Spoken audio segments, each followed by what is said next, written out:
Today, we have with us the president of the Sandy Point Benevolent Society, Dr. Stewart Williams, and Coreentje Phipps-Benjamin on Zoom, and Sylvester Socrates Hodge in person with us in studio.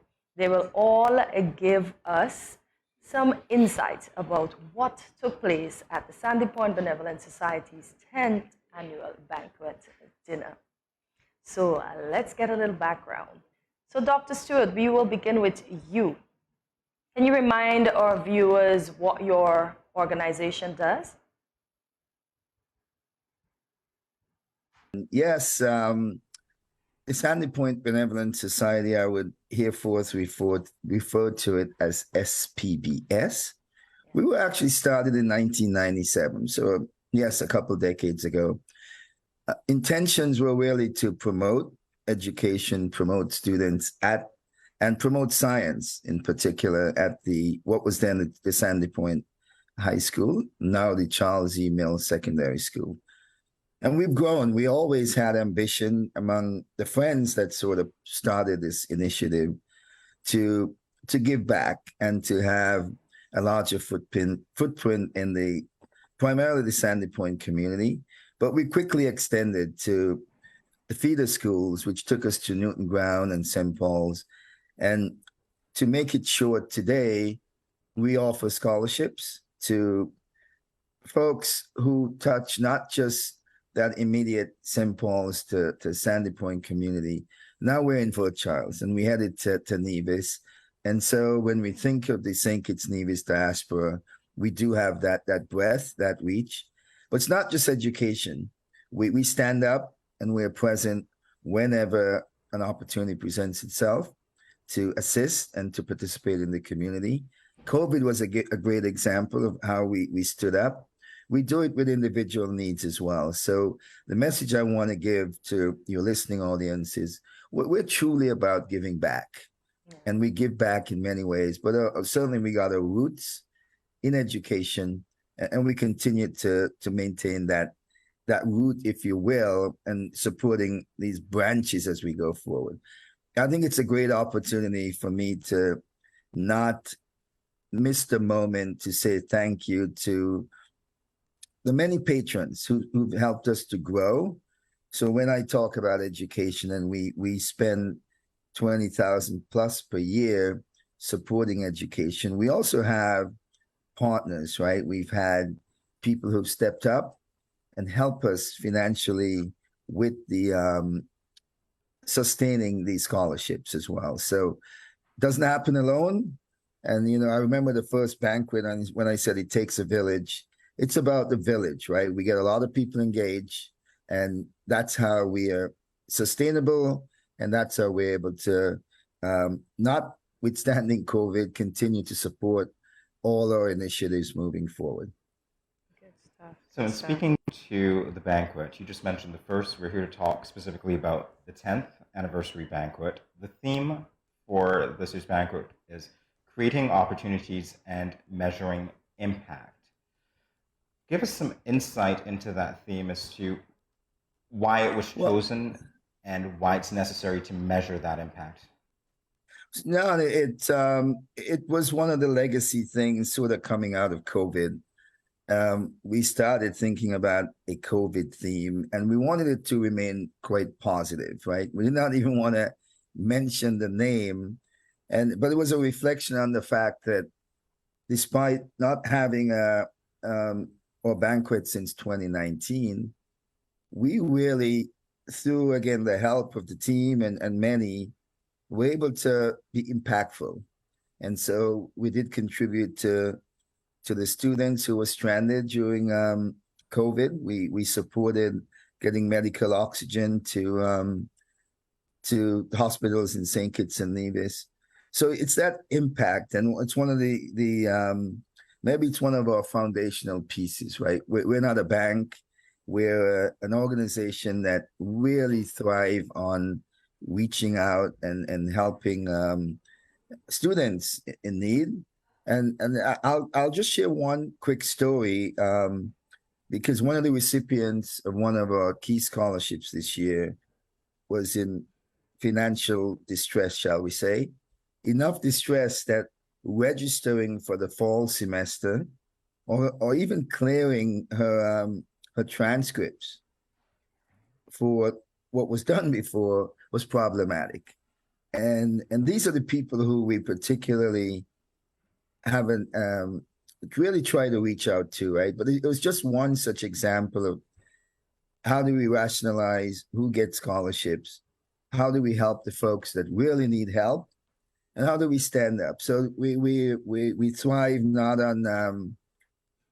on really helping those who need a hand up or handout, if you will, and I shouldn't say a handout, but a hand up, right, to continue to prosper and to advance their careers and things like that. So I think that's that was the thrust of it, to say, despite not being able to get together for 2+ years, we need to remind ourselves and remind folks that the impact is grounded, it's solid, and we're committed to pressing forward despite those challenges.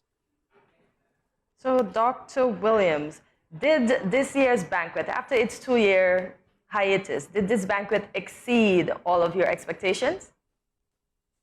Oh my goodness, there's so many ways to measure it, but what I like to say to folks is every table, every seat at the banquet was taken, and that's despite significant no-shows, some no-shows. So I think the feedback from the banquet was people loved the energy, and so as someone who's always concerned about the product and the final outcome, I would say it exceeded my expectations. And I know you have Coreentje on, I'll let her speak to that. But it was really, the glamour was there. We get people dressed up over the Labor Day weekend. The celebration was there. And the recognition, right? We have some, you also have King Socrates on, and he's been a real committed soul through this process. So I felt it. Again, on a personal level, I would say I truly felt the energy and the excitement. From an attendance standpoint, it was quite successful. We do things like we create a souvenir magazine. That was quite successful as well. So kudos to the team. Job well done. It's exciting. It was an exciting opportunity, and I feel it. I can feel your energy, as Yes. usual, Doctor. How were the awardees nominated? We understand that there was a secret ballot this time around. What can you tell us about that? So we have a nomination process. So we reach out to folks. So individually, we nominate candidates, and we present those candidates. So we present the candidates. We had about 10 nominees. We presented those to the broad SPBS community, and then we went ahead and voted.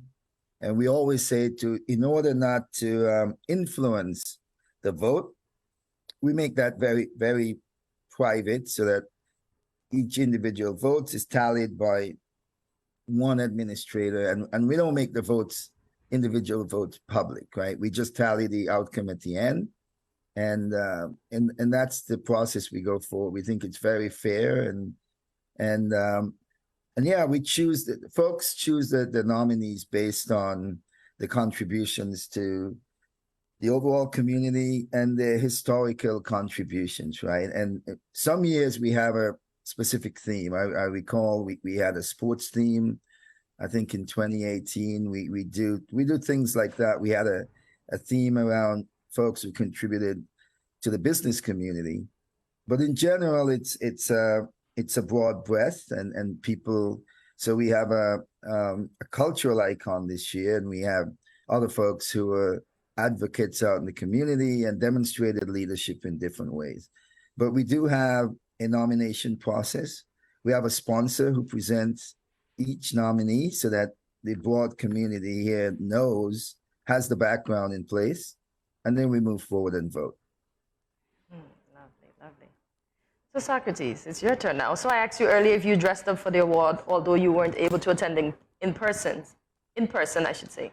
That is correct. I most certainly did. It's a very prestigious august body and occasion, and I had to wear my threads. Oh, nice. So were you told that you had the most votes? I was told that, and it actually floored me. It's very flattering, but at the same time, very humbling.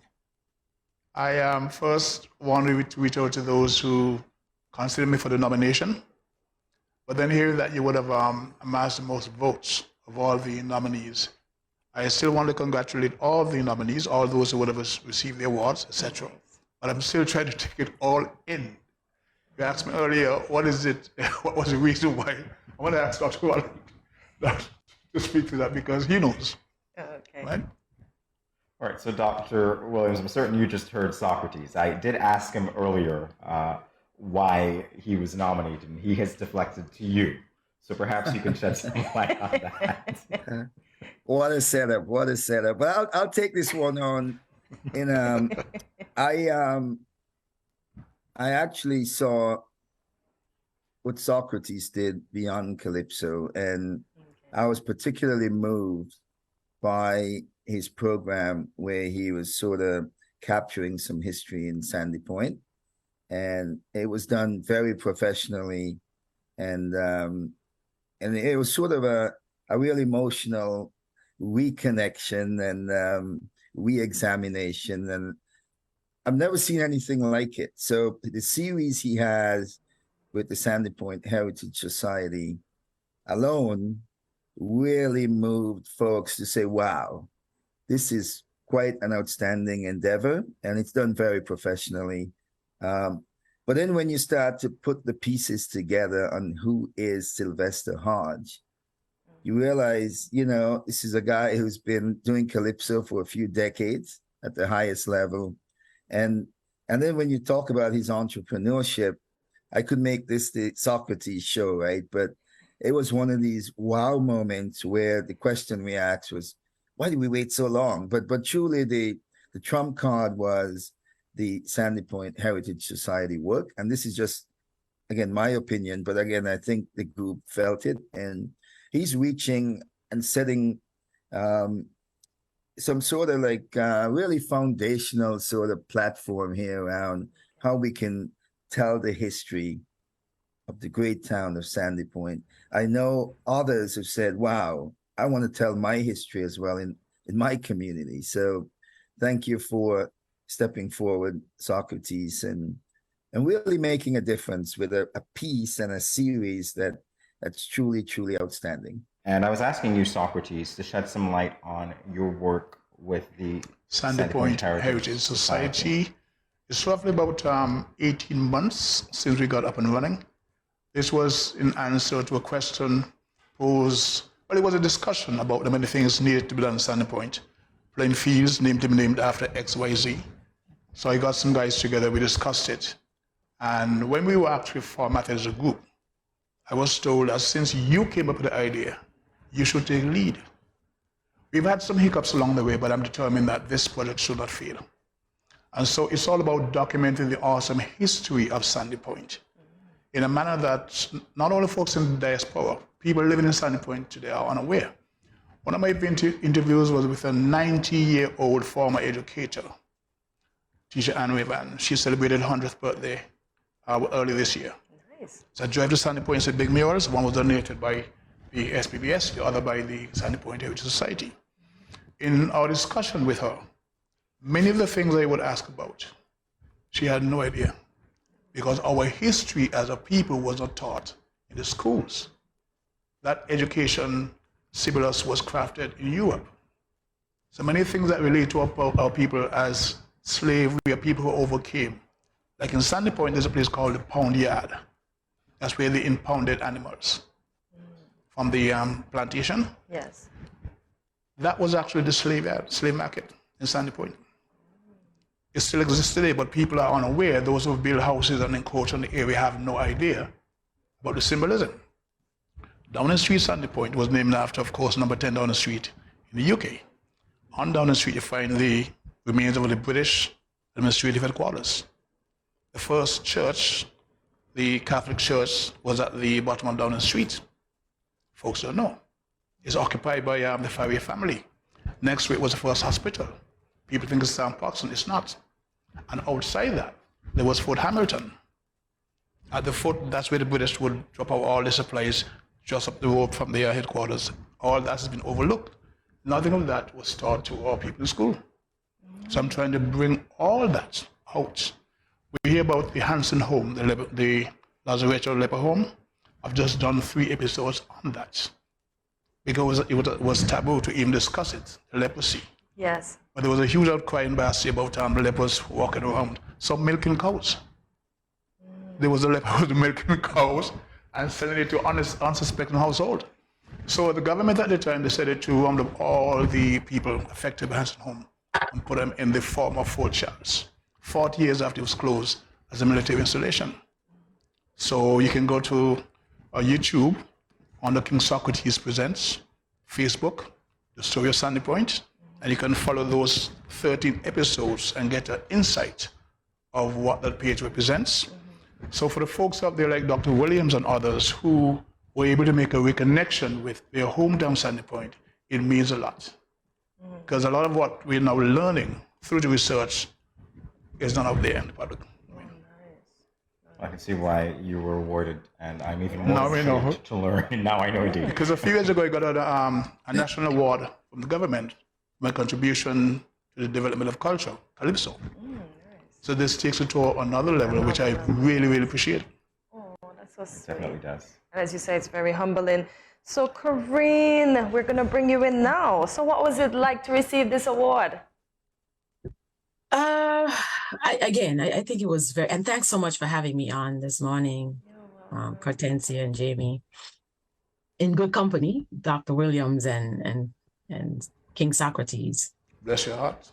What did I feel, or what do I feel? It's humbling to think that just being yourself becomes, a recipe or an ingredient for being recognized. Just being Coreentje, caring about people and caring about service comes naturally for me. And so I think there may have been multiple things that the organization took into account to make a determination that Coreentje should be awarded. Maybe not massive nominations, but enough to be in good company with the other honorees. All right, so Corinne, I asked Socrates this question. He pivoted to Dr. Williams when I asked it. I'm going to see if you have a similar response. Why specifically were you awarded? Why specifically was I awarded? Yes. Feel free to pivot.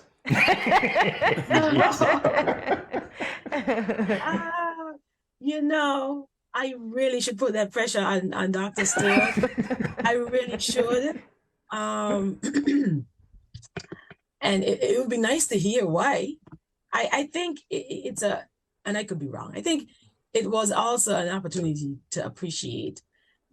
Yes, I may have connections, familial connections with the Sandy Point organization as a group.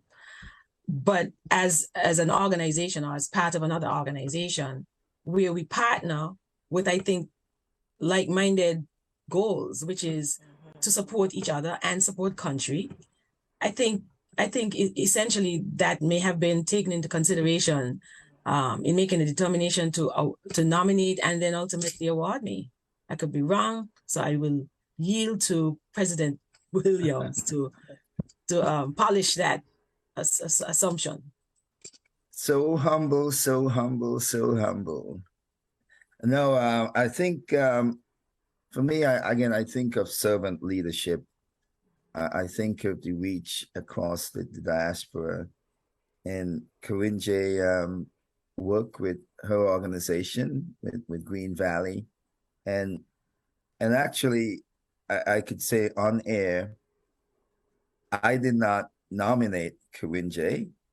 I was absolutely thrilled and excited to see Coreentje on the panel and to have her here with us. And so I can tell you that when we think about ideas and how we move forward, I don't know how many conversations we have, Coreentje, but a lot of things we even bring forward, and a lot of ideas that you see, and a lot of challenges that we take on, Coreentje is actually inspiration for many of these things. And so I think in terms of the commitment and, the things that she do with the children's program, and I know her recent podcast, as we trend to the new ways of reaching out to people, all those things, again, began to let people know that maybe Coreentje is not working in the office of the mission, but her mission didn't change, right? Her outreach and this being a community advocate and having that leadership position. We've had many conversations about how we can get the young people more engaged. So from a pure leadership engagement, the fact that Green Valley is, as a group, I know again it's a group, is advancing where it is, or common goals, if you will, in terms of reaching the broader diaspora. All of those things are what makes Coreentje stand out. So again, think leadership, think community advocacy, think on that level, think about the creative spirit to really reach the broader diaspora. Absolutely well deserved, and really happy and excited that Coreentje was so recognized this time around. Thank you, Stewart. Oh, that's so sweet. It is, right? I know. Congratulations. So we have time for one more question, and well, it's actually a statement that we're going to ask from each of you. In one sentence, what do you want anyone who's watching right now to remember about the importance of giving back? King Socrates, I'll start with you. My philosophy is that you will not have lived unless you really contributed to the upliftment of your fellow men. That to me is true humanity. And what Dr. Orleans and Coreentje has done, they've actually put that on steroids. So I'm actually proud to be part of that movement. And Corinne? One sentence. My father corrected me recently when I said that my mantra was crafted by Bob Marley.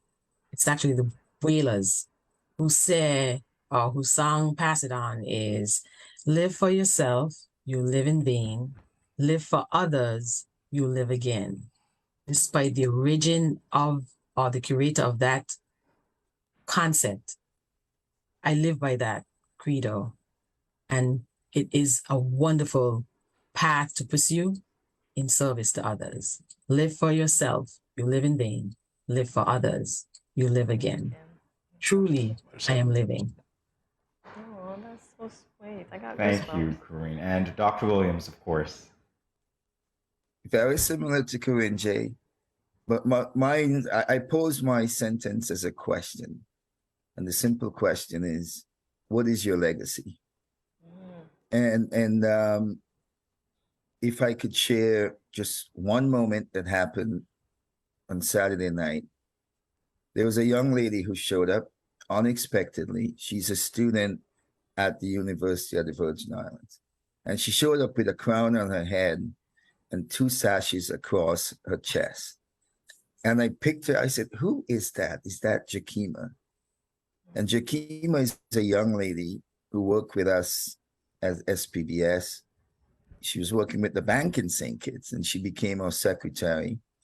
And because of her presence and ambition, we had her as a co-host for the 2016 banquet in St. Kitts.